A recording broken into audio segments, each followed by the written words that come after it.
नमस्कार दोस्तों, कैसे हैं आप सब। आशा करता हूँ आप सब ठीक होंगे। मैं हूँ गौरव प्रकाश। आज हम बात करेंगे हिंदी विषय से नेट की तैयारी कैसे प्रारंभ करें। शून्य से लेकर सफलता तक की बात हम करेंगे। किस तरह से प्रारंभ करें जो सफलता आपके लिए आसान हो जाए। हालांकि इस वीडियो को बहुत पहले आ जाना चाहिए था, लेकिन अकादमिक व्यस्तता के कारण बहुत विलम्ब हो गया। 2.5 साल का विलम्ब हो गया, लेकिन खैर देर आए दुरुस्त आए।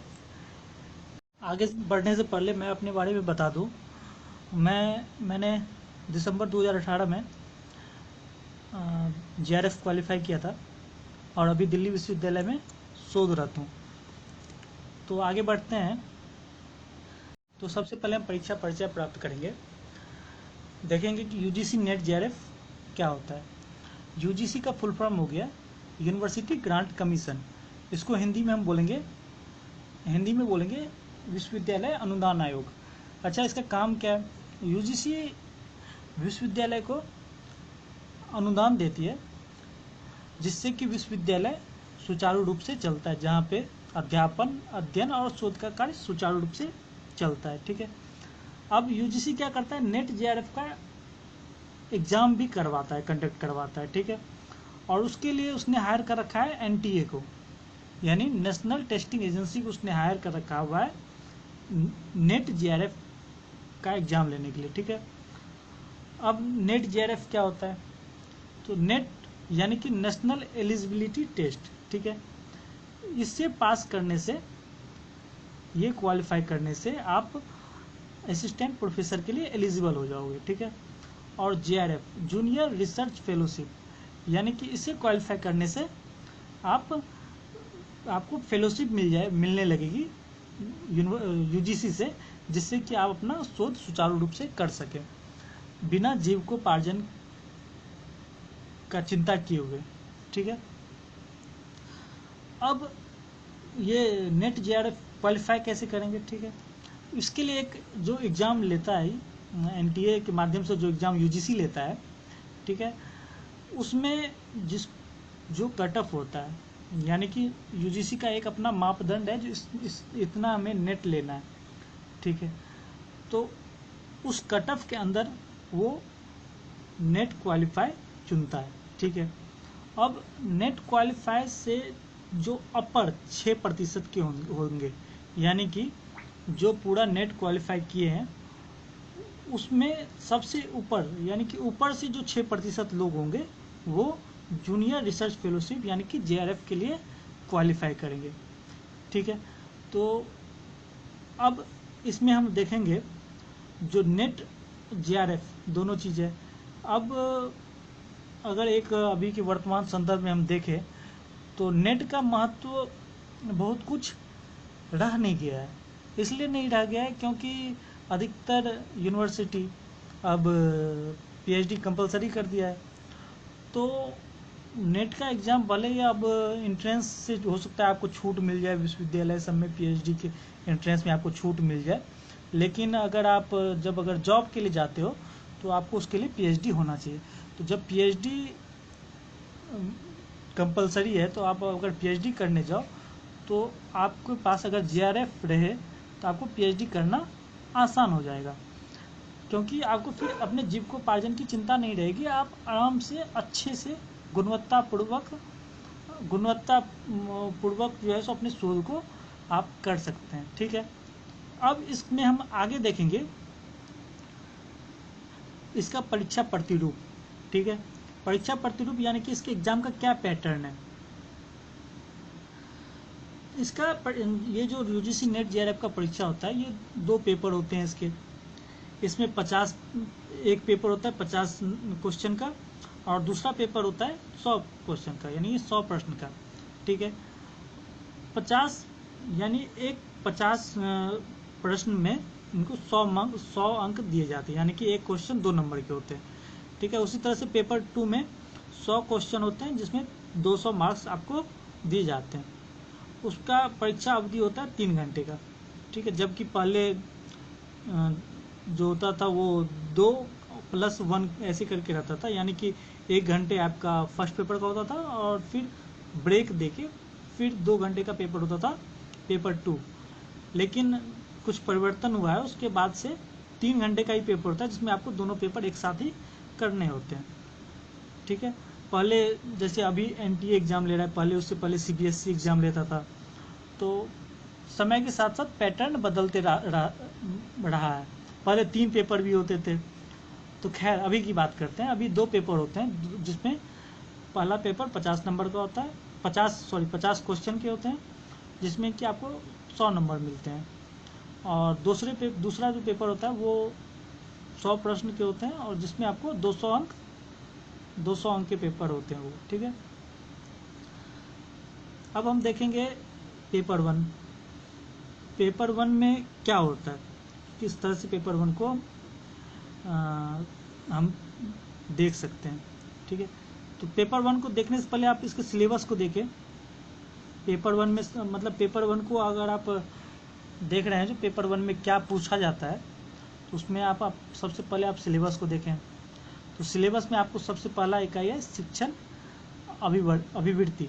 ठीक है, शिक्षण अभिवृत्ति होता है, फिर आपका शोध अभिवृत्ति होता है, फिर बोध होता है, संप्रेषण होता है, गणितीय तर्क और अभिवृत्ति होती है, युक्ति युक्त तर्क, आंकड़ों की व्याख्या, सूचना और संचार प्रौद्योगिकी, लोक विकास और पर्यावरण, उच्च शिक्षा प्रणाली।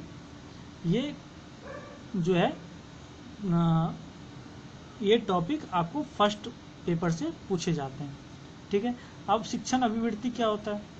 शिक्षण अभिवृत्ति मतलब शिक्षण से संबंधित सभी, जड़ से लेके टहनी तक बोल लीजिए, सभी चीज़ें जो शिक्षण अभिवृत्ति में आती है वो उससे आपको प्रश्न पूछे जाते हैं। फिर शोध अभिवृत्ति में शोध क्या किस तरह के होते हैं, कैसे किए जाते हैं, उसमें बेहतर शोध क्या होता है, शोध नैतिकता, ये सब चीज़ शोध अभिवृत्ति में पूछे जाते हैं।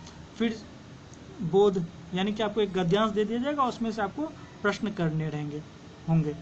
फिर उसका संप्रेषण कितने प्रकार के होते हैं, किस तरह से आप अपनी बातों को दूसरे तक संप्रेषित करते हैं, इत्यादि इत्यादि जो चीज़ें हैं वो संप्रेषण में पूछी जाएगी। उसके बाद गणितीय तर्क और अभिवृत्ति, यानी कि आप जिसको आप रीजनिंग बोलते हैं, रीजनिंग या इत्यादि जो चीज़ें होंगी वो आपको इनमें पूछी जाएगी। ठीक है, अब युक्ति युक्त तर्क में जो है सो आपको युक्ति किस प्रकार के होते हैं, यानी वेन डायग्राम आपसे पूछा जाएगा, आपको तर्कशास्त्र के बारे में, भारतीय तर्कशास्त्र के बारे में बताना होगा, मतलब जानकारी रहनी चाहिए। ये सब चीज़, अनुमान किस तरह से आप अनुमान लगाते हैं।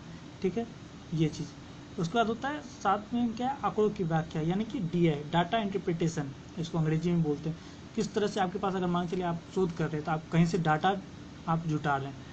ठीक है, उस डाटा को किस तरह से आप व्याख्यायित करेंगे, किस तरह से समझेंगे। ये इतने मान चलिए आप 30 विद्यार्थी में आप कोई सर्वे किए, ठीक है, तो उस सर्वे का रिजल्ट किस तरह से देंगे, इन चीज़ों को एक तरह से आप यहाँ पे देखते हैं। ठीक है, आंकड़ों की व्याख्या यानी कि डाटा इंटरप्रिटेशन में देखते हैं। फिर आपका सूचना और संचार प्रौद्योगिकी, ठीक, इसमें आप देखेंगे ऐसी मतलब कि इंटरनेट से रिलेटेड जो भी चीज़ें हैं, फिर आपका सामान्य संक्षिप्तियाँ और शब्दावली जो कंप्यूटर के इसमें वो होते हैं, यूज होते हैं। ठीक है, उच्च शिक्षा में डिजिटल पहले, इत्यादि इत्यादि चीज़ें आप इस इकाई में देखेंगे। ठीक है, उसका लोक विकास और पर्यावरण, इसमें आप पर्यावरण से संबंधित सभी चीज़ों को देखेंगे। ठीक है, उसका फिर उच्च शिक्षा प्रणाली, उच्च शिक्षा प्रणाली में किस तरह से आपका UGC का क्या काम है वो भी इसमें देखेंगे। फिर जो उच्च अधिगम संस्थाएं, उसमें जो भी संस्थाएं जो उच्च शिक्षा को जो है बढ़ावा दे रहा है, या उसमें जो है जो कार्यरत हैं, उन चीज़ों को आप यहाँ पे देखेंगे। ठीक है, तो ये एक मोटा मोटी एक आप सिलेबस से आप समझ सकते हैं जो फर्स्ट पेपर में क्या पूछा जाता है।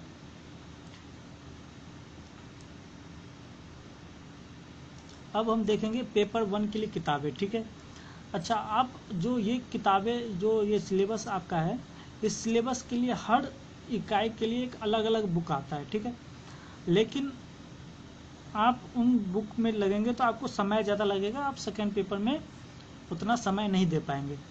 तो कोई एक बुक चुन लीजिए आप, ठीक है। मार्केट में बहुत सारे बुक मिलते हैं फर्स्ट पेपर के, वो मैं अभी आपको बता दे रहा हूँ कौन कौन से बुक मिलते हैं। अच्छा, इसमें एक टॉपिक आपका है लोक विकास और पर्यावरण। इसकी एक अलग बुक अगर आप लेना चाहें तो परीक्षा वाणी की बुक आती है, वो आप ले सकते हैं, ठीक है। बाकी आप पेपर 1 के लिए इसमें से कोई एक बुक ले लीजिए, कोई एक, या तो दृष्टि का ले लीजिए, या ट्रूमेंस का ले लीजिए, या फिर अरिहंत का ले लीजिए। इस तीनों में से, या और भी बुक आती हैं, मैकग्रा हिल का आता है, और भी उपकार के भी आते हैं। तो ये आप कोई एक बुक ले लीजिए, कोई एक फर्स्ट पेपर के लिए कोई एक बुक ले लीजिए। हिंदी वाले आजकल अभी वर्तमान समय में दृष्टि को ज़्यादा पसंद कर रहे हैं, लेकिन खैर आप जब लेने जाएं तो एक बार देख लीजिए, या फिर आप उस पर साइट से भी, किसी साइट से, ऑनलाइन साइट से भी मंगाते हैं, तो एक बार आप शुरुआती मिला लीजिएगा। एक तो सबसे पहले इसमें आप मिला लीजिएगा जो इसका पब्लिश कब हुआ है, ठीक है। नवीनतम जो संस्करण हो वो लीजिएगा, क्योंकि उसमें प्रश्न भी जो होते हैं अपडेटेड होते हैं, सारा कुछ अपडेटेड रहता है, तो नवीनतम संस्करण ही आप लीजिएगा, ठीक है। अब हम पेपर 2 की बात करेंगे। सबसे पहले हम पेपर 2 में सिलेबस देखेंगे, सिलेबस क्या है, किस तरह से सिलेबस है, ठीक है।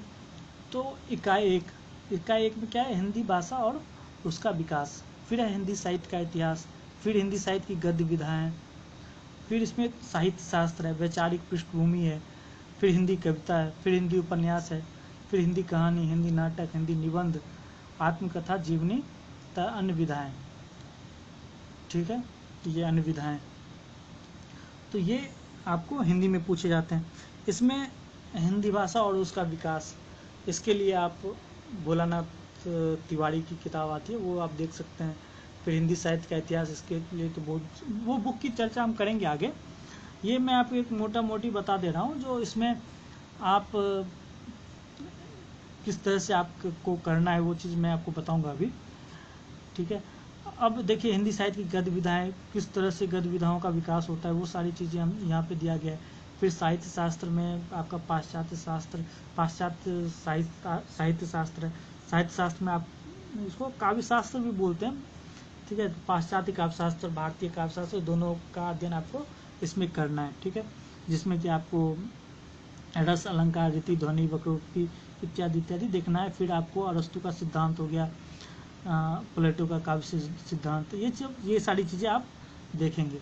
फिर आती है वैचारिक पृष्ठभूमि, इसमें आपको गांधीवादी दर्शन, अंबेडकर दर्शन, लोहिया दर्शन इत्यादि जो आपका है, हिंदी नवजागरण इत्यादि चीज़ों को आप वैचारिक पृष्ठभूमि में देखेंगे, ठीक है। अब देखिए हिंदी कविता में आपको लगे हुए, इसमें ये एक तरह से मूल पाठ हो गया, जो आपको बताया है, जो इस किताब से आपको देखना है, ये कविता आपको पढ़ना है, ठीक है। हिंदी उपन्यास हो गया, आपको हिंदी उपन्यास भी कुछ लगे हुए हैं इसमें, जो आपको बोल रहा है, जिसमें सिलेबस में है, इससे प्रश्न आएंगे।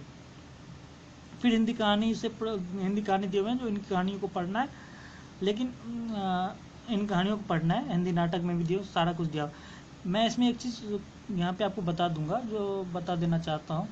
इसमें नया जो 2019 से अपडेट हुआ है, उसमें एक चीज़ बहुत बढ़िया कर दी है, मतलब बहुत अच्छा कर दिया है, जो आपको प्रॉपर बता दिया है, जो इस मतलब कि मूल टेक्स्ट में आपको प्रॉपर लोकेट कर दिया, जो यहीं से प्रश्न आएंगे। तो आप अगर यहाँ पे ध्यान देते हैं, यानी इकाई 5 से आप ध्यान देते हैं, तो मूल टेक्स्ट जो है वही आपको पूछा जाएगा, तो वो आप कर लीजिएगा, तो आपको एक तरह से आसानी होगी, ठीक है। अब किस तरह से करेंगे उसको हम अभी बात करेंगे, ठीक है। अच्छा, इसमें एक वैचारिक पृष्ठभूमि है, इसके लिए आप कोई किताब, मैं बोलूँगा कोई किताब लेंगे, हालांकि किसी भी काव्य शास्त्र की किताब में भी मिलता है, इन चीज़ों का जिक्र हो जाता है, लेकिन मैं बोलूँगा अगर आप कोई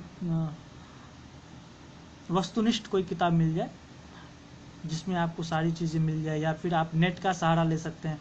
प्रत्येक टॉपिक को आप नेट पे सर्च कीजिएगा, तो वहाँ पे आपको अच्छे से बता दिया जाएगा, जिसमें आपको समय कम लगेगा।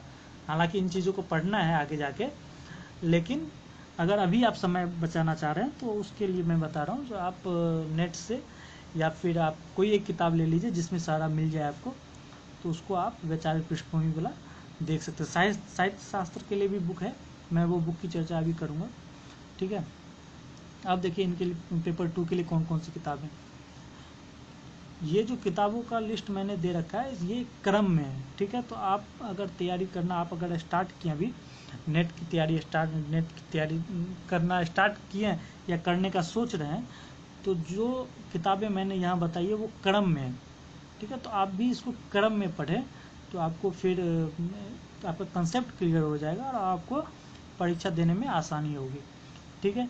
तो इसमें सबसे पहले हिंदी साहित्य का सरल इतिहास, विश्वनाथ त्रिपाठी की किताब है। इसमें आपको ये किताब पढ़ने से, इस किताब को पढ़ने से आपको क्या होगा, आपको एक दिमाग में एक डायग्राम बन जाएगा, एक रेखाचित्र बन जाएगा। जैसे कि आप देखते हैं जब भी कोई बड़े महल को बनाना आता है तो एक उसका स्ट्रक्चर बनाया जाता है, एक स्ट्रक्चर, एक डायग्राम बनाया जाता है, ठीक है। उस डायग्राम के हिसाब से फिर आगे उसको एक घर तैयार किया जाता है उस पर। तो हिंदी साहित्य का सरल इतिहास हिंदी साहित्य के विद्यार्थियों के लिए यही काम करता है। ये एक डायग्राम खींचता है आपके दिमाग में, जिससे कि आप आगे एक साहित्य के क्षेत्र में एक आगे अपना समझ स्थापित कर सके, ठीक है। हिंदी साहित्य के सरल इतिहास को पढ़ने के बाद आप हिंदी साहित्य का इतिहास पढ़े आचार्य रामचंद्र शुक्ल का। आचार्य रामचंद्र शुक्ल की किताब हिंदी साहित्य के विद्यार्थियों के लिए बहुत ज़्यादा महत्वपूर्ण हो जाती है। इसलिए भी हो जाती है क्योंकि इनके बाद 1929 में इनका ये किताब आया था हिंदी साहित्य का इतिहास। उसके बाद जितनी भी साहित्य के इतिहास का किताब आया है वो कहीं ना कहीं इनसे प्रभावित है, या तो इनकी बातों को काटता है या इनकी बातों को और आगे बढ़ाता है, लेकिन फोकस में मतलब सेंटर में एक किताब अवश्य रहती है। तो हिंदी साहित्य का इतिहास। और एक चीज़ और ध्यान देने की बात है, जो अधिकतर जो परीक्षाएं आयोजित होती हैं उसमें हिंदी साहित्य का इतिहास जो रामचंद्र शुक्ल की किताब है उससे काफ़ी प्रश्न पूछे जाते हैं, ठीक है। तो इसके बाद आप सरल इतिहास के बाद आप हिंदी साहित्य का इतिहास आप आचार्य रामचंद्र शुक्ल का पढ़ें। फिर उसके बाद आचार्य रामचंद्र शुक्ल में आधुनिक काल छायावाद तक की है, ठीक है। और आधुनिक काल उतने अच्छे से इसमें नहीं है, तो उसको वो कंसेप्ट क्लियर करने के लिए आप डॉक्टर नागेंद्र और डॉक्टर हरदयाल द्वारा संपादित हिंदी साहित्य का इतिहास देख नहीं सकते, पढ़ना होगा, क्योंकि बहुत चीज़ें आपको यहाँ पे मिल जाएगी। और अच्छा, आदिकाल हिंदी साहित्य का इतिहास जो रामचंद्र शुक्ल का है उसमें आदिकाल आपको उसमें वीर गाथा काल से एक तरह से आरंभ समझिए। अपभ्रंश को बस छू के उन्होंने छोड़ दिया है। तो अपभ्रंश के बारे में आपको अधिकतर जानकारी आपको हिंदी साहित्य का इतिहास जो नागेंद्र द्वारा है ये इसमें मिल जाएगा। और इसमें आपको आधुनिक काल की भी जो आधुनिक काल से भी जो आरंभ होता है उसके भी बारे में यहाँ पे विस्तार से आपको देखने को मिल जाएगा। तो सबसे पहले सरल इतिहास, फिर रामचंद्र शुक्ल का हिंदी साहित्य का इतिहास, फिर डॉक्टर नागेंद्र और डॉक्टर हरदयाल द्वारा संपादित हिंदी साहित्य का इतिहास, ठीक है। इसके बाद आप देखेंगे हिंदी साहित्य और संवेदना का विकास, रामसरभ चतुर्वेदी। इस किताब के बारे में मैं बता दूं, इस किताब में आपको जो भी मुख्य चीज़ें हैं उसी पे फोकस किया गया है, यानी कि साहित्य इतिहास में जो भी मुख्य है उसको इस किताब में महत्व दिया गया है। तो ये किताब भी अपने आप में एक महत्वपूर्ण किताब है नेट की तैयारी के लिए। उसके बाद आप जब ये चारों किताबें हो जाए फिर आप हिंदी साहित्य का दूसरा इतिहास एक बार देख लीजिएगा, बच्चन सिंह की किताब है। उसके बाद एक किताब आचार्य प्रसाद द्विवेदी की हिंदी साहित्य उद्भव और विकास, ठीक है। अच्छा, ये आप एक चीज़ गौर करेंगे, 3 किताब ये हो गई साहित्य के इतिहास का और 3 किताब ये, 6 किताबें इसलिए मैं यहाँ बोल रहा हूँ क्योंकि देखिए साहित्य के इतिहास पे आप एक बार सिलेबस अगर देखें तो साहित्य के इतिहास में आपको सारी चीज़ें आ जाती है, यानी कि जो आपकी ये इकाई 2 तो आई जाती है हिंदी साहित्य का इतिहास, और हिंदी साहित्य की गद्य विधाएँ जो हैं ये भी सारी चीज़ें आ जाती है वहाँ पे, ठीक है। तो आपको एक तरह से एक ये साहित्य शास्त्र, वैचारिक पृष्ठभूमि और हिंदी भाषा और उसका विकास छोड़ के आपको पूरे जो आपका साहित्य है वो हिंदी साहित्य के इतिहास में समा जाता है। और सबसे ज़्यादा जो प्रश्न होते हैं वो भी हिंदी साहित्य के इतिहास से ही होते हैं। हिंदी साहित्य का इतिहास और ये जो हिंदी साहित्य की गतिविधियाँ हैं यहीं से सारे प्रश्न होते हैं, और उसी के लिए आपको वो 6 किताबें बहुत महत्वपूर्ण हो जाती है, ठीक है। तो आप उन 6 किताबों को देखेंगे ध्यान से। अब हिंदी भाषा का विकास जो वो आपका एक प्रथम इकाई था उसके लिए भाषा विज्ञान, और जो काव्य शास्त्र, जो साहित्य शास्त्र दिया हुआ है उसके लिए काव्य शास्त्र। ठीक है, इसमें आप हरदेव बाहरी की भी एक किताब आती है, वो भी आप चाहे तो देख सकते हैं। इसमें अच्छा, इसमें एक चीज़ और ध्यान देने वाली बात है, इन दोनों किताबों में आपको जो आपके पाठ्यक्रम में लगे हुए हैं, जो आपके पाठ्यक्रम में लगे हुए हैं, यानी साहित्य शास्त्र के जो ये पाठ्यक्रम लगे हैं, इसी टॉपिक को आप उस किताब से पढ़ें। बाकी ये ऐसा नहीं जो पूरी किताब पढ़ेंगे तो आपको समय ज़्यादा लगेगा और हो सकता है कंसंट्रेशन उतना बन नहीं पाए। और यहाँ हिंदी भाषा और उसका विकास में भी जो आपके ये पाठ्यक्रम में दिए हुए हैं, उन्हीं चीज़ों को आप वहाँ उन दोनों किताबों से पढ़ें, क्योंकि ये दोनों किताब बहुत ही तथ्यात्मक, एक तरह से आपको बहुत कंसेप्ट क्लियर करना होगा इसमें। तो हालांकि कठिन नहीं है, लेकिन कंसेप्ट क्लियर है तो आप अच्छे से एग्जाम में कर सकते हैं। तो फोकस अपना पाठ्यक्रम में दिए गए चीज़ों पर ही रखें उन किताबों में। ठीक है, अच्छा, जब आप आपका पूरा सिलेबस इससे, इन किताबों से कवर हो जाएगा, आपका कंसेप्ट क्लियर हो जाएगा। जब आपका कंसेप्ट क्लियर हो जाता है तब आप इनमें से कोई एक किताब, देखिए ये वस्तुनिष्ठ हिंदी, एक पुनीत कुमार राय, ये किताब है सरस्वती पांडे, गोविंद पांडे का, और एक मनोज कुमार मिश्र की भी एक किताब आती है। इसी तरह से और भी हैं, विवेक शंकर की भी कोई किताब आती है। तो इनकी कोई एक किताब आप ले, कोई एक वस्तुनिष्ठ किताब ले लीजिए। ये एक तरह से आपको मैं बोलूँगा शॉर्ट नोट्स की तरह होते हैं, जिसमें आपको, इसलिए हिंदी नेट के परीक्षा में आपको नोट्स नहीं बनाना होता। क्योंकि ये नोट्स ही हैं। ये जो वस्तुनिष्ठ हिंदी, जो वस्तुनिष्ठ किताब है, ये एक तरह से नोट्स ही हैं, जो बहुत एक तरह से हेल्पफुल हो जाते हैं बच्चों के लिए। लेकिन इसमें एक चीज़ मैं आपको बता देना चाहूँगा, जो आप सबसे पहले ये इन किताबों को पढ़ने के बाद ही इन किताबों को छुएं। जब आपका कंसेप्ट क्लियर हो जाएगा, इन किताबों को पढ़ के जब आपका कंसेप्ट क्लियर हो जाएगा, तब आपको इन किताबों से समझ आ जाएगी, फिर आपको और समझ भी आ जाएगी और चीज़ें याद भी रहेगी। तो इनमें से कोई एक किताब ले लीजिएगा, कोई एक वस्तुनिष्ठ हिंदी का किताब ले लीजिएगा। फिर जब आप वस्तुनिष्ठ हिंदी का किताब ले लें तो उसके बाद एक प्रैक्टिस के लिए कोई बुक ले लीजिएगा। हालांकि आजकल हिंदी साहित्य में दृष्टि की किताब बहुत चल रही है, आप चाहे तो ये ले लीजिए, नहीं तो आप प्रतियोगिता साहित्य, आर गुप्ता, किसी भी कोई एक किताब आप प्रैक्टिस के लिए ले सकते हैं।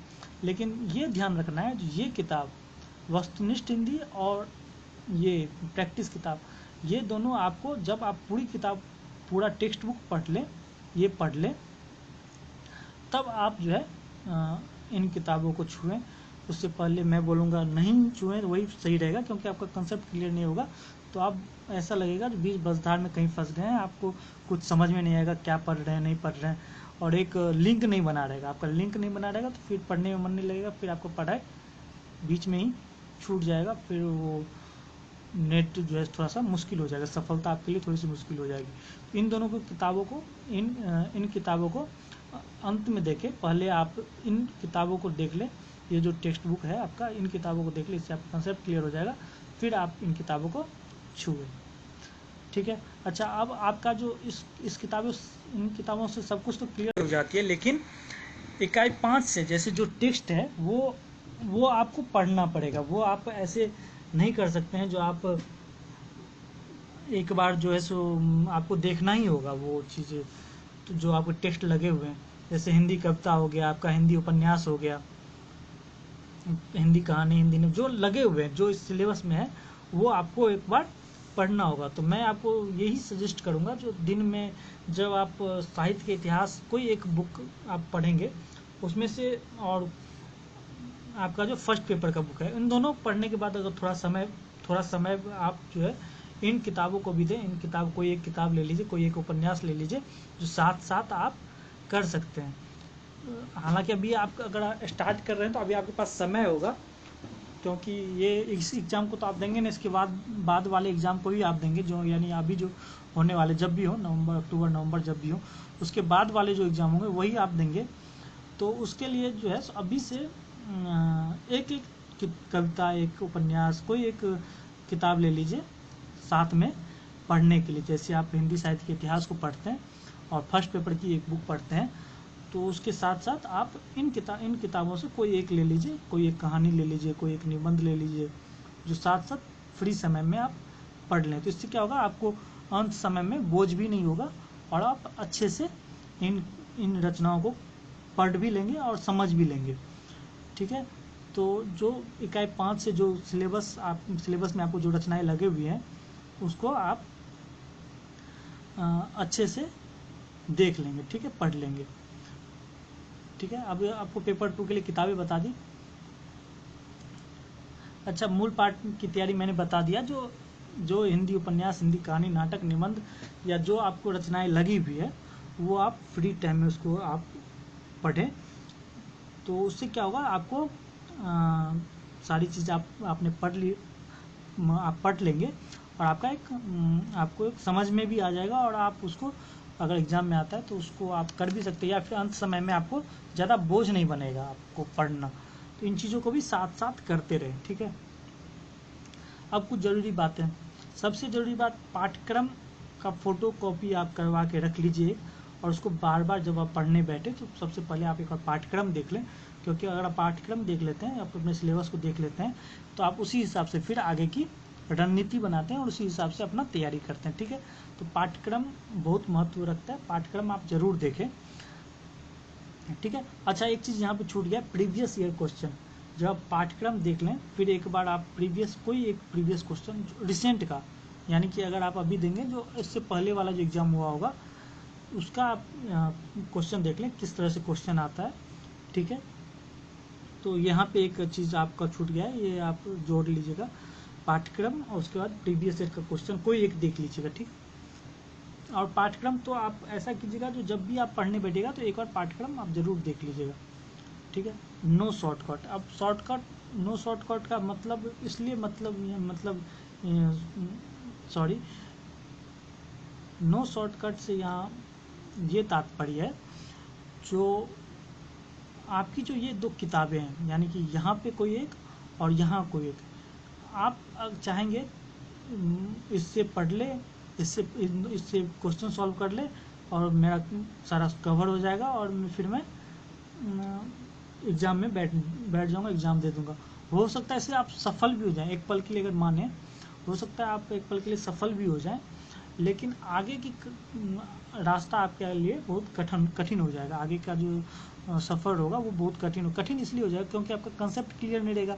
और जब आपका कंसेप्ट क्लियर नहीं रहेगा तो मैंने जैसे आपको बताया पीएचडी कितना ज़रूरी हो गया है अभी के लिए, तो पीएचडी ज़रूरी हो गया, तो पीएचडी के लिए जेआरएफ भी बहुत ज़रूरी हो गया है, क्योंकि आप एक स्टेज के बाद घर पे बोझ भी नहीं बनना चाहते हैं। तो आपको जब जेआरएफ चाहिए तो जेआरएफ के लिए आपको एडमिशन लेना होगा पीएचडी में, और जब आपको पीएचडी में एडमिशन लेना होगा तो वहाँ आपको एंट्रेंस और इंटरव्यू क्लियर करना होगा, और उसके लिए आपको कंसेप्ट क्लियर होना, आपको साहित्य में अपने जो साहित्य की किताबें हैं उसमें ज़रूरी है। तो आप शॉर्टकट बिल्कुल भी ना अपनाएं।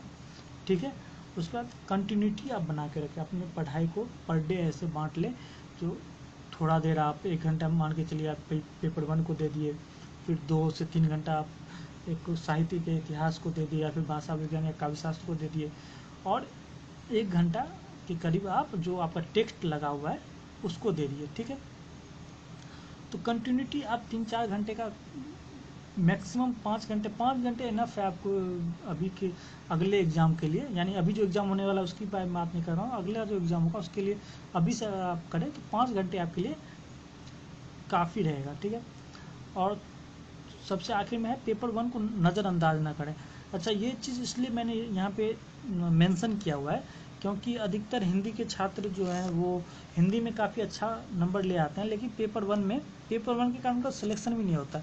यानी पेपर 2 में वो इतना अच्छा नंबर ले आते हैं जितना किसी जेआरएफ क्वालिफाई लोगों का नंबर रहता है, और पेपर 1 में इतना कम आ जाता है जिससे उनका रैंकिंग जो है कम हो जाता है, परसेंटेज उनका कम हो जाता है, और परसेंटेज कम हो जाता है तो सिलेक्शन नहीं हो पाते, यानी कि नेट भी क्वालिफाई नहीं कर पाते। तो आप पेपर 1 को बिल्कुल भी नज़रअंदाज ना करें, पेपर 1 आप अच्छे से करें, अच्छे से तैयारी करें पेपर 1, अभी से उसको पर डे 1 घंटे देने का वो करें, कोशिश करें। ठीक है, तो ये चीज़ें आप इसको आप ध्यान में रखिएगा, ये चीज़ें आप पाठ्यक्रम आप बार बार देखते रहें। प्रीवियस ईयर का क्वेश्चन आप एक बार देख लें, उससे आपको पता चल जाएगा। शुरू जब करते हैं आप तो पाठ्यक्रम देख लीजिए, फिर आप प्रीवियस ईयर का क्वेश्चन देख लीजिए। पाठ्यक्रम देखने में आपको कोई परेशानी नहीं होगी, पाठ्यक्रम समझने में कोई परेशानी नहीं होगी, क्योंकि आपने एमए क्या हुआ है या कर रहे होंगे, तो आपको पाठ्यक्रम समझने में कोई दिक्कत नहीं होगी। उसी तरह से आपको क्वेश्चन समझने में दिक्कत नहीं होगी, ठीक है।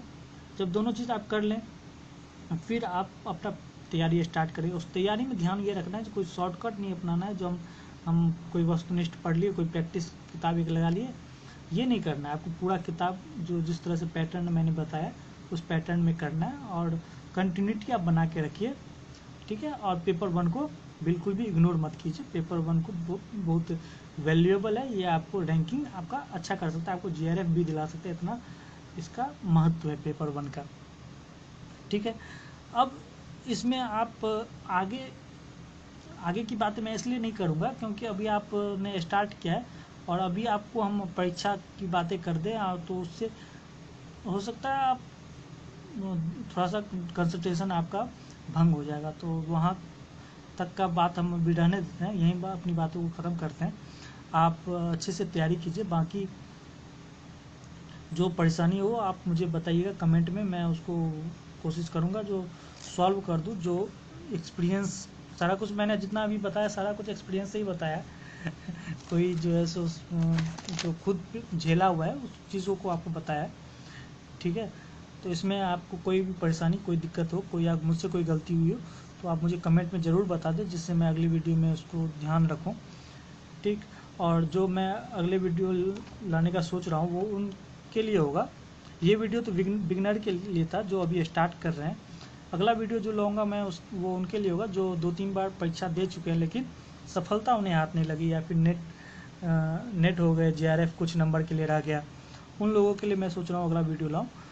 तो आप लोग तैयारी स्टार्ट कीजिए, अच्छे से कीजिए, बहुत मुश्किल नहीं है, हो जाएगा। अगर आप कंटिन्यूटी बना के रखेंगे तो ये परीक्षा उतनी मुश्किल नहीं है। बाकी कुछ चीज़ें होगी तो मैं दूसरा वीडियो बना के आपको बता दूंगा, आप कमेंट करके बता दीजिए अगर आपको कुछ जानना है, ठीक है।